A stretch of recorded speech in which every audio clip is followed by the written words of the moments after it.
Good morning student. आज हम लोग जो है वैद्युत विभव के लेसन में पढ़ रहे हैं वैद्युत द्विध्रुव के कारण किसी बिंदु पर उत्पन्न विभव, जिसमें कल बताया गया इससे पहले वाले वीडियो में कि दो तरह से हम लोग निकालते हैं, एक अक्षीय स्थिति पर और एक निरक्षीय स्थिति पर। तो अक्षीय स्थिति पर इससे पहले वाले वीडियो में हमने बताया। अब निरक्षीय स्थिति क्या होती है इसको समझना है। ये यहाँ पे दिखाई दे रहा है, ये एक इलेक्ट्रिक डाइपोल है, -q यहाँ +q यहाँ, इसके बीच की दूरी 2l। अब इसके निरक्षीय स्थिति पर यानी इसके मिडिल पॉइंट से लंबवत कुछ दूरी पर एक पॉइंट P ले लिया गया। इसी पॉइंट P पर हमें वैद्युत विभव ज्ञात करना है। तो हमें AP और BP ये दूरी निकालनी होगी और इस दूरी को निकाल करके हम -q के कारण इस बिंदु पर विभव ज्ञात करेंगे और +q के कारण इस बिंदु पर विभव ज्ञात करेंगे और दोनों को यहाँ पर जोड़ देंगे तो हमें इस बिंदु पर प्रभावी या परिणामी वैद्युत विभव प्राप्त हो जाएगा। तो इस विद्युत द्विध्रुव के मिडिल पॉइंट से इसके लंबवत जाने वाली रेखा पर कहीं पर भी कोई बिंदु लेंगे तो उसको जो है हम उस बिंदु को निरक्षीय स्थिति पर मानेंगे, अर्थात इक्वाटोरियल लाइन पर मानेंगे। तो अब देखते हैं इस दूरी को अगर हम r मान लें तो ये L है और ये R है, ये क्या हो जाएगा L² + R²। यहाँ ये भी हो जाएगा L² + R²। इससे पहले वाले रिलेशन में जब वैद्युत क्षेत्र की तीव्रता निकाली गई होगी तो वहाँ पर ये बताया गया है, लेकिन इसमें हम इसकी वैल्यू न रख करके AP और BP ही रखेंगे। तो यहाँ पर लिखेंगे +q के कारण बिंदु P पर विभव V1 = फार्मूला हम लोग निकाल चुके हैं 1/4 पाई ε0 K Q/R। तो R की जगह जो दूरी है AP, हम AP ही लिख लेते हैं। -q आवेश के कारण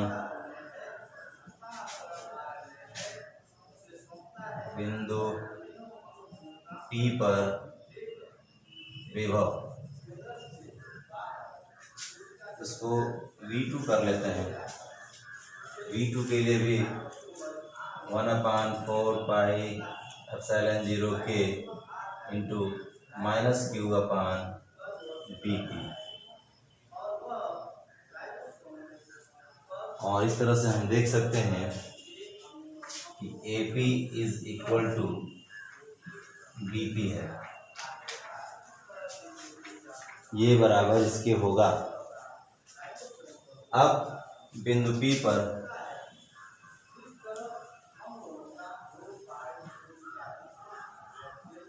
कुल विभव V = V1 + V2। इस बिंदु P पर हमने दो विभव निकाले, इसके कारण और इसके कारण, और उन दोनों को यहाँ पर क्योंकि विभव अदिश राशि होती है इसलिए हम इनको अदिश यानी बीजगणितीय योग में जोड़ देंगे तो हमें इसका परिणामी मिल जाएगा। तो हम देख रहे हैं कि AP = BP है और एक प्लस में है और एक माइनस में है, अर्थात दोनों वैल्यू बराबर है, लेकिन एक धन की है और एक ऋण की है। तो हम लिखेंगे 1/4 पाई ε0 K Q upon A P minus 1/4 pi epsilon 0 के और क्यू अपान बी पी।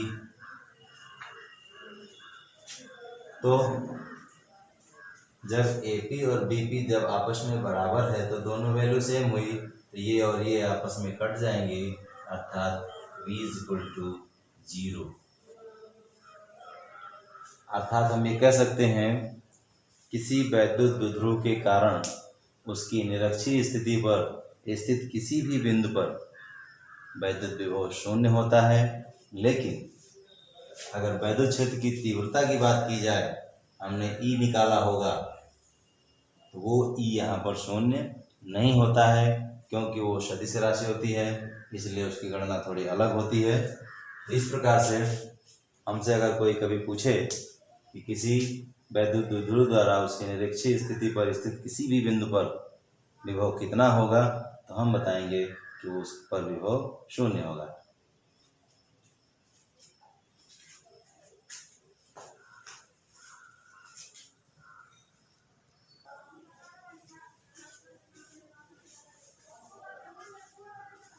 हाँ, तो अब हम लोग आगे इसके पढ़ेंगे कि वैद्युत द्विध्रुव के कारण हमने अक्षीय स्थिति और निरक्षीय स्थिति दोनों पढ़ ली। अब हम आगे पढ़ेंगे वैद्युत द्विध्रुव के कारण किसी बिंदु पर विभव, यानी न तो वो अक्षीय स्थिति पर हो और न तो निरक्षीय स्थिति पर हो। इन दोनों स्थितियों से हट कर के अगर कोई पॉइंट लिया जा रहा है तो उस पर हम वैद्युत विभव कैसे ज्ञात करेंगे। तो इसके लिए भी हमें इसके चित्र के बारे में जो लिखना होगा, लिखेंगे कि किसी के परावैद्युतांक वाले माध्यम में हमने एक इलेक्ट्रिक डाइपोल या वैद्युत द्विध्रुव रखा और उससे उसके केंद्र से r दूरी पर एक पॉइंट P लिया। इसके बाद अब इसमें कुछ काम हम अपने इच्छानुसार अपने मर्जी से करते हैं। क्या करते हैं, ये जो रेखा है OP, इस रेखा को हमने इधर भी बढ़ा दिया और इस पूरी रेखा पर बिंदु B से लंब डाला और बिंदु A से लंब डाला, तो हमें दो पॉइंट मिलते हैं, पॉइंट C और पॉइंट D। यानी कह सकते हैं कि ये कोण 90 अंश का है और यहाँ पर ये कोण 90 अंश का है। इस तरह से इस इलेक्ट्रिक डाइपोल में हम जान रहे हैं कि ये L है और ये L है, तो हमें ये दूरी और ये दूरी निकालनी होगी। तो अगर ये कोण थीटा है तो ये कोण भी थीटा होगा, ये हमें समझना है। एक त्रिभुज ये और एक त्रिभुज ये, इन दोनों त्रिभुजों से इस दूरी को और इस दूरी को अगर हम निकालते हैं तो किसी एक त्रिभुज के लिए ले लेते हैं। यहाँ पे समझ लेते हैं क्या निकलेगा। त्रिभुज ADO, इससे हम निकालते हैं, जिसमें D कोण 90 अंश का है। ADO हो गया, ये कोण थीटा है और ये D 90 अंश का है। हमें पता क्या है, AO पता है, यानी ये L है। निकालना किसको है, AD को। AD यानी इस कोण के लिए ये लंब है और ये कर्ण है, लंब और कर्ण में किसमें संबंध लगेगा, cos थीटा। कोण हमें कौन सा ज्ञात है, AO, और हमें निकालना है OD। OD निकालना है तो कर्ण और आधार में संबंध लगाएंगे, तो cos theta is equal to आधार बटे कर्ण यानी OD बटे L। तो OD बराबर आ गया L cos थीटा। ये हमको समझना है, यही L cos थीटा ये इतनी दूरी l cos थीटा होगा और ये इतनी दूरी l cos थीटा होगा। यानी कि हम यहाँ पर लिख लें OD बराबर OC बराबर L cos थीटा। ये चीज़ हमने निकाल लिया, OC और OD दोनों बराबर होगा और इसकी वैल्यू L cos थीटा होगा। अब हमें क्या चाहिए, हम निकालना चाहते हैं AP लंबाई और PB लंबाई। तो AP लंबाई और PB लंबाई हमें कैसे मिलेगी, इस पर थोड़ा सा विचार करना होगा। तो हम इसको सोचेंगे, समझने की कोशिश करेंगे कि ये जो हमें इतनी लंबी लंबाई दिख रही है, ये L और ये L 2L, तो वैद्युत ध्रुव को हम लोग मानते हैं कि बहुत छोटी, इनकी बीच की दूरी जो है, दोनों आवेशों के बीच की दूरी बहुत छोटी होती है। तो जब ये दूरी बहुत छोटी होगी तो ये और ये दूरी भी बहुत छोटी होगी, अर्थात PB बराबर PC हो जाएगा और AP बराबर PD हो जाएगा। तो हम लिखेंगे यहाँ पर कि 2L बहुत छोटी लंबाई होती है, इसलिए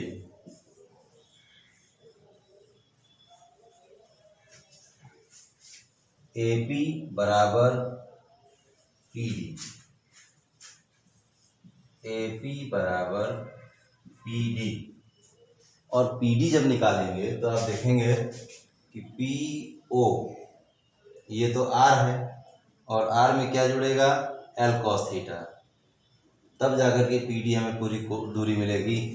तो यहाँ पर हम लिखेंगे R plus L cos theta.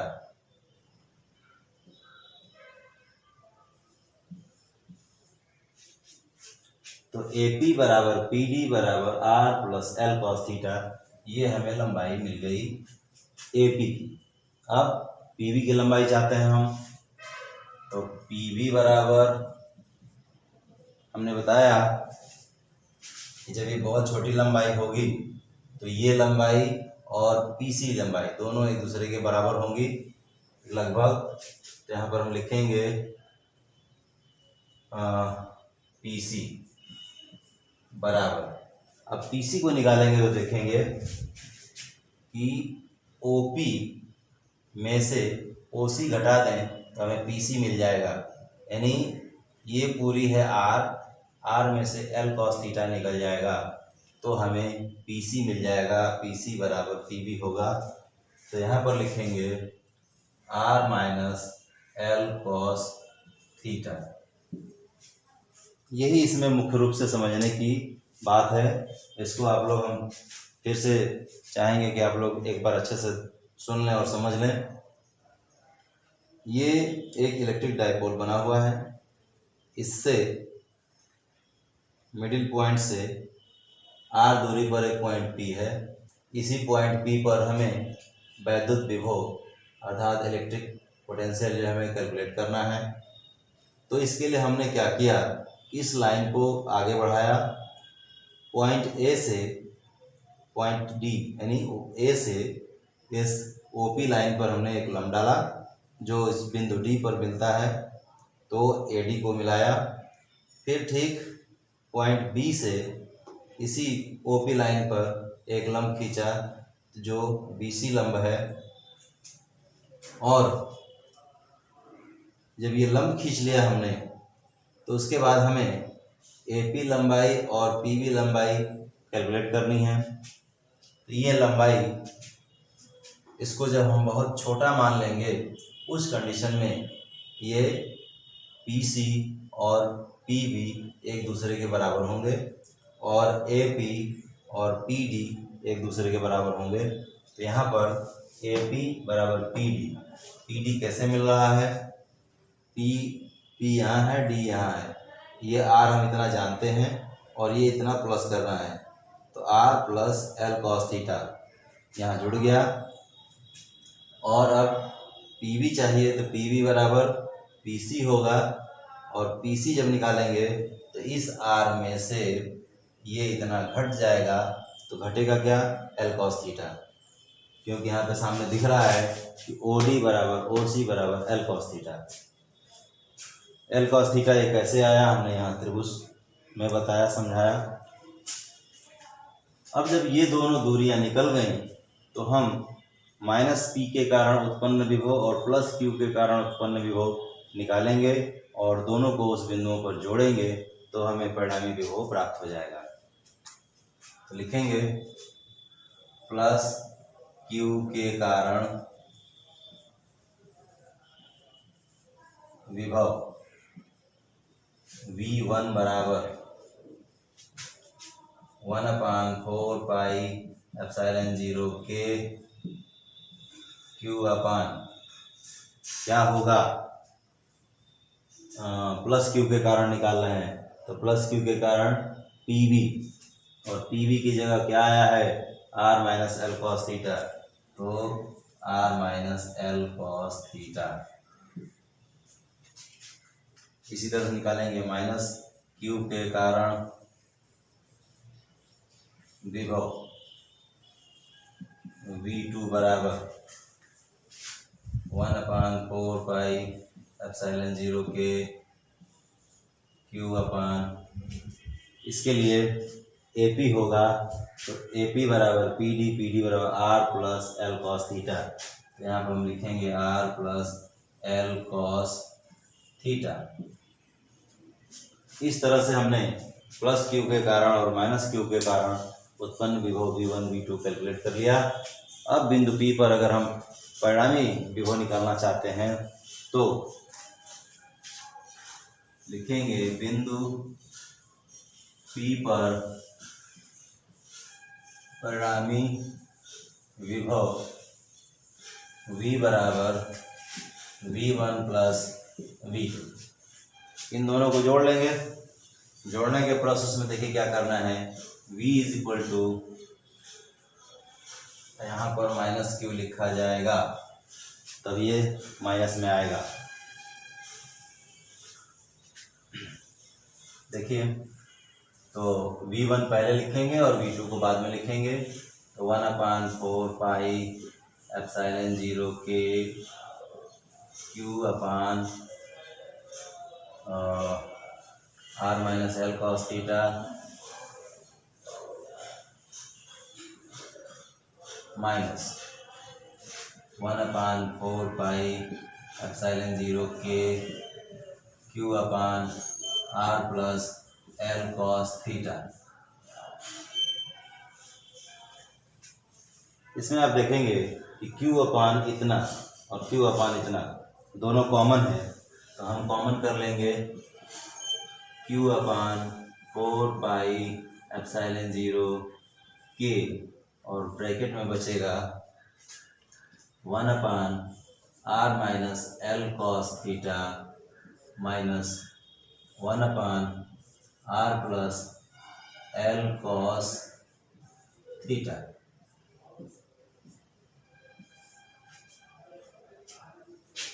अब इसी को सॉल्व करना है। इसके इन दोनों का एलसीएम लिया जाएगा। एलसीएम लेकर अब आगे सॉल्व करेंगे, तो सॉल्व करने के लिए यहाँ से मिटाना होगा।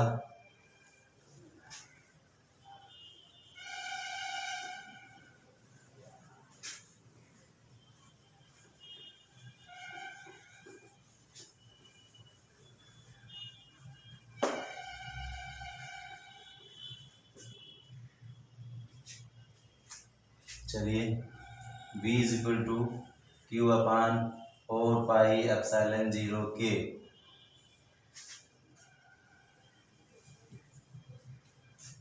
इन दोनों का एलसीएम लेंगे तो इतना गुणा इतना हो जाएगा, तो R minus L cos theta और R plus L cos theta.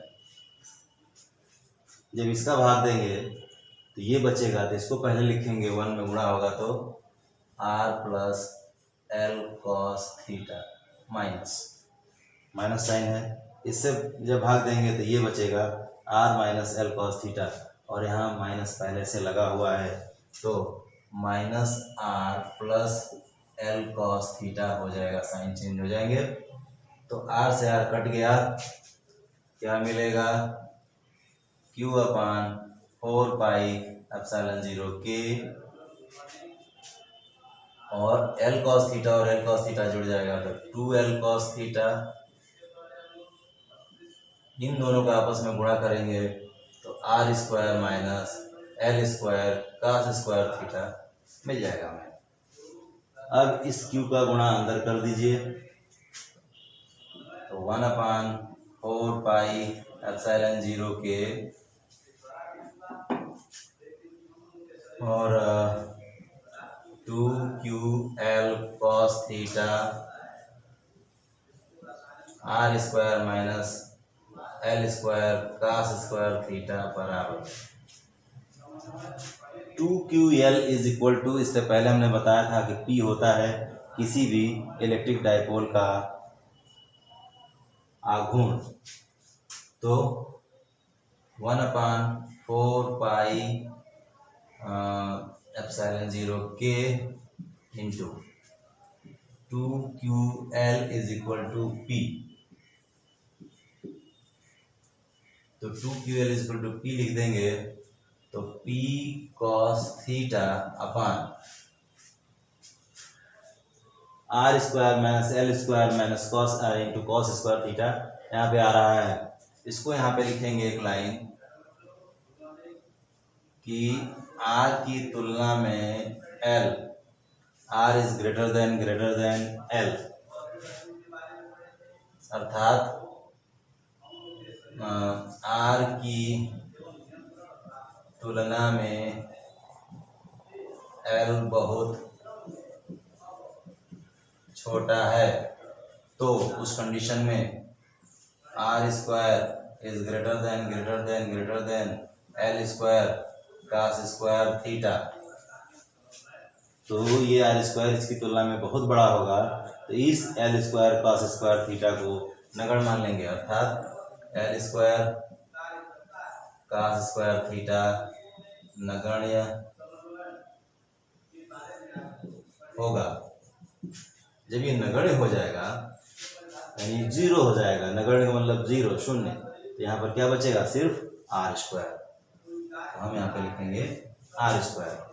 अब इसके बाद v इज इक्वल टू हमें मिला फार्मूला 1/4 पाई एप्सिलॉन 0 के P cos theta upon R square, यही फार्मूला हमें कैलकुलेट करके लाना था। अब आगे इसमें और थोड़ा समझने की कोशिश करेंगे। इसके पहले जो दो कंडीशन पे हमने वैद्युत विभव ज्ञात किया इसी इलेक्ट्रिक डाइपोल के कारण, कौन सी? एक थी अक्षीय स्थिति,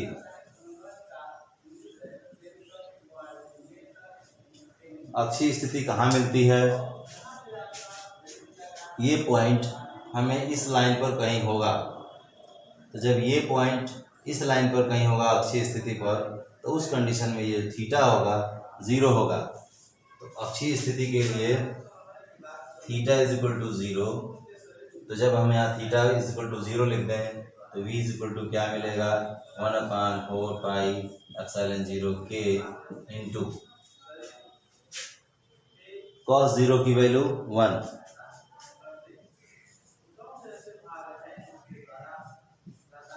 तो P/r स्क्वायर,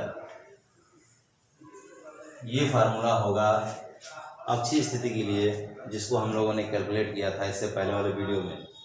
अब अगर आते हैं दूसरा, निरक्षीय स्थिति।